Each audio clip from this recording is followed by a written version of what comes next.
اجال گوش کن. شکسته ایم فقط بالتان به هم نخوره، در اوج حال و هوا حالتان به هم نخوره. هنوز زیر خط فقر مانده ایم و سزاست حساب سایر اموالتان به هم نخوره. کنون که یخ زده در برف خفته ایم، ای کاش به حاجتی در یخچالتان به هم نخوره. فراز کوه دماوند همچنان باشید، فرود اسکی تو چالتان به هم نخوره. تورم از تو گرانی است طبق برنامه است که بارنامه دلالتان به هم نخوره. بس از ولوله کمتر سخنوری بکنی که ریش و پشم و خط و خالتان به هم نخوره.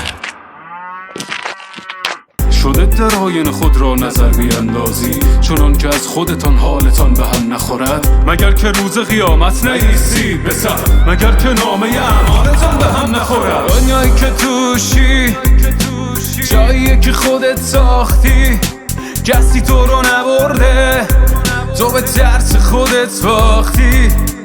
درد توی سینم میکوبه، رو قلب دیوونم میکوبه. برا تو میخونم میدونم میتونم غمو به تهش برسونم. شب میخواد چشمت به طولو نباشه تا اینکه چشمت تو نور نپاشه. با سر و سیایی به تو امید میده ولی تو رویت خورشید و روز نباشه. دست بکش غزلت رو اگرچه مرسیه باشد، اگرچه باد نخواهد هوا در این ریه باشد. قیافه تو اسیر کدام آینه باشد، چه شاعری تو که شعرت تسیر قافیه باشد. بهش را به لبار از پرنده دم بزن از گل، مخراه در دهن باغ حرف حاویه باشد. غزل به درد نمیخورد اگر که درد نمیخورد، در این مکاشفه ها شاکم از حاشیه باشد. همیشه مژه موعود مژه دگران نیست، بسا که وقت ظهورش زمان تصفیه باشد. حسین هم که به نامندش اهل فتنه یزیدی، اگرچه داغ نمازش به روی ناسیه باشد. در آن دیار که آه علی شنیده نشد،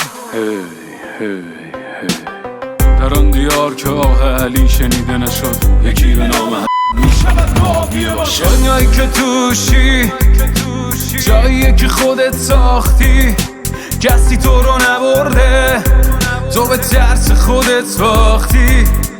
درد توی سینم میکوبه، رو قلب دیوونم میکوبه. برا تو میخونم میدونم میتونم غمو به تهش برسونم. شب میخواد چشمت به طولو نباشه تا اینکه چشمت تو نور نپاشه. با سر و